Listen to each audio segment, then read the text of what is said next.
ئەمە دیمەنی پرسەیە و چوار گەنجەیە کە لە وڵاتی نەمساو لە ئۆتۆمبیلێکی بارەڵگردا پێکەوە خنکان. دیمەنێک بە جۆرێک ئازاربەخشە هیچ کەسێک ناتوانێت خۆی لە ئاستیدا ڕابگرێت. کورسات نیوز پرسەیە و چوار گەنجە بەسەر دەکاتەوە و چیرۆکی ڕووداوەکە لەسەر جاری کەس و کاریانەوە دەگوازێتەوە. میوانە خۆشەویستەکانی ئێوارەی پێنجشەممە تەلەفۆنێکم بۆ هاتوتیان کاکە تۆ کوڕت هەیە لە ڕێی خارج بێتم بەڵێوتیان بەناوی شوانزەوتم بەڵێ بەناوی شوانە جەماع حسەن شەریفەوە وڵات دوای ئەوەی تیدا ڕسمێکت بوو ئەنێرم ڕسمەکە بنی داخۆ کوڕی تۆ ڕسمەکەینیان ئەو بوو تەلەفۆنی بۆ کردمەوە وەکتی ئەوەکتم بڵێ ئەوە وڵای تر هەر بەو نێزانیم جەرگت سوتاوە زیاتر هەست بەوە دەکەی قسە چێ بۆ گەنجانی کە ئێستا یانەوەی وڵات چێ بێ وڵات تەکلیفم لیانەیە وەک برایەک وەک برایەکی گەورەی خۆم دەڵم بە 10 ساڵگرن لەم کۆچکردنە هەگداکرد بمرێ سعید. ئەم دایکە جەرگ سوتاوە تا دوێنێ وای زانیوە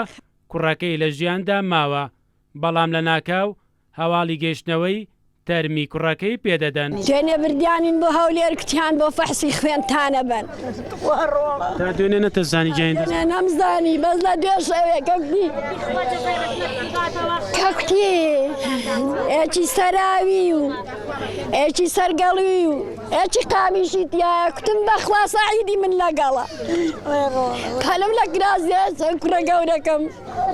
من چوو فەحسی خوێن بکەم کەچی کتی چێ ساحەبی جەنازەیە ئای کوتم قڕم بەزاری من بۆ جەنازەی نەهاتووم من بۆ فەحسی هاتووم ئەوە ساک زۆری پێشکورم خوای هەر چوارانیان بە باشنی بەرین شارکەی بەڵام ڕەبی سەبەب کارەکەن بە کۆی سوخابێ و 72 کەسە خوایە ئەیتخوا هەموو گەنجن هەموو بە نامرادی چوونە ژێرە و گڵەیەوە. خێزانی ئەو چوار گەنجە کووردە بە چاوێکی پڕ لە فرمێسک و دڵێکی شکاوەوە کۆچکردن ڕەت دەکەنەوە و داوا لە دەسەڵاتدارانی هەرێم دەکەن بۆ ئەوەی جەرگی کەسانی تر نەسووتێت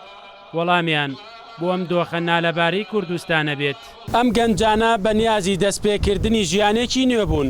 بەڵام نەیانزانی شیرینی ئەو ژیانەی بۆی دەچن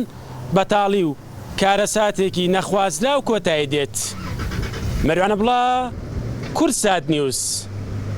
سلێمانی.